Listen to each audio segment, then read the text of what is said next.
All right, so you wanted the inside scoop on a career as an embroiderer. Right. Right. And honestly, after looking through these RoleCatcher resources, it's way more interesting than I thought it would be. Yeah. Yeah, it's not just about being good with a needle. No, definitely not. And I think you'd be surprised by like how much it's changed. Yeah. There's so much technology involved. Yeah, so RoleCatcher, they describe an embroiderer as someone who basically creates designs on textiles. Okay. But then it gets really interesting because they start talking about the tech, Yeah.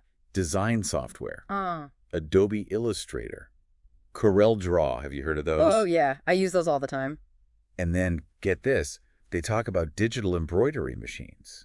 Like, Yeah. what even is that? Well, they're pretty amazing. They take like the designs you make on the computer and then they can stitch them out like perfectly. Wow. Super intricate patterns. So you don't even, like, is there even a needle involved at that point? Oh, there are needles, but the machine does all the work. It's really precise. Wow, that's amazing. So it's like graphic design meets traditional needlework, kind of. Yeah, you could say that. It's a cool blend. You need that technical side and the artistic side. And you need to, like, stay updated. Keep up with the trends. Yeah, like RoleCatcher mentioned, sustainable and eco-friendly products. That's, like, a huge thing now. Oh, yeah, they mentioned that. I was going to ask you about that. Yeah. They talk about organic cotton threads, recycled fabrics, plant-based dyes. It's amazing what they're doing now. That's so interesting. It's kind of like merging this ancient craft with modern-day awareness. Exactly. And it's something that, clients are looking for. Yeah. They want sustainable products. That totally makes sense. Speaking of clients, one of the things I was really interested in that RoleCatcher mentioned is that apparently over half of embroiderers need strong sales and marketing skills. Really? Yeah. Huh. It's like their own little businesses. Makes sense, though. You're selling your work, right? Yeah. So you got to know how to promote yourself. You have to be a business person on top of the creative stuff. Exactly. So it's not enough to just be super talented with a needle. You kind of have to be a business person too, huh? Yeah, for sure. Like, RoleCatcher had all this stuff about building your brand, like using Instagram, Oh, yeah. Etsy, going to craft fairs. They really emphasize It that. makes you think about it differently. Yeah. It's not just making a thing. It's like It's a business. you're building a whole brand around it. Totally. And speaking of different ways to do this, did you see how many places embroiderers work? Oh, yeah. RoleCatcher mentioned they're not just in, like, studios or wherever. Studios, factories, Yeah. even like from home. It's pretty varied. I guess it makes sense. If you're doing your own thing, you can work wherever. Right. But what about if you want to, move up? Like, what does a career path even look like for an embroiderer? Well, RoleCatcher had these 4 stages, remember?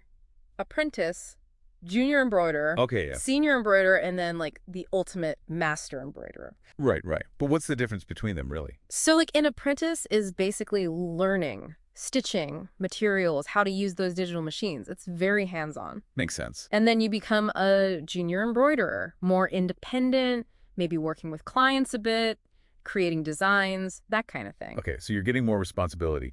I noticed that when I was reading about the senior embroiderer part, it sounded like almost less about the actual embroidery. How so? They were talking about leading teams, coming up with new techniques, even like managing projects. Oh, right. Yeah, I guess once you're really good at the craft itself, you can start to. Use those skills in different ways. Exactly. And that's probably where those sales and marketing skills become even more important. If you're managing people, you got to have some business sense. Yeah, totally. Which I guess leads us to the master embroiderer. That's got to be a whole other level. Right. RoleCatcher described them as being like the leaders in the field. Yeah, what do they say? They're like, Amazing at embroidery, obviously, but also contributing to the art as a whole, overseeing huge projects, working with like famous designers, maybe even doing workshops and teaching. wow, so they're like the rock stars, the celebrity chefs of the embroidery world. Oh, I guess you could say that. That's so cool. I love how they even put a quote in there.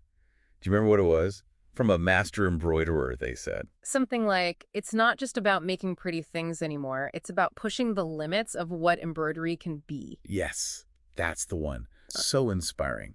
But it also seems a little intimidating. Like, how do you even get to that level? It does seem like a long journey, but Oh. that's where I think RoleCatcher really helps people. They actually give you steps, like how to get better, how to move up. Yeah. They do this skill gap analysis thing, right? They recommend courses you can take and stuff. Oh, that's right, based on what you want to do. I was going to say, it's got to be competitive out there. You can't just, like, walk into a master embroiderer job, right? No way. But RoleCatcher, they actually help you with that too. Remember they had that whole interview prep section? Oh, yeah, with the AI and all that. It was like having a whole career coach thing. Right. They help you figure out how to answer questions, what to say. They even help you practice, like how you're going to say it, which is kind of cool. It is really cool, and it sounds like they're big on helping you show off what makes you special, Yeah. like your own style, which makes sense because it's creative, right? Totally. So they give you the skills, they help you figure out where you need to improve, and then they help you like actually land the job. They've really thought of everything. It's pretty impressive. It is. And, it made me think of what we were saying before about standing out. Yeah, how it's not just about being good at embroidery, but about being. Unique, having your own thing, Yeah, and then like making sure people know about it. exactly.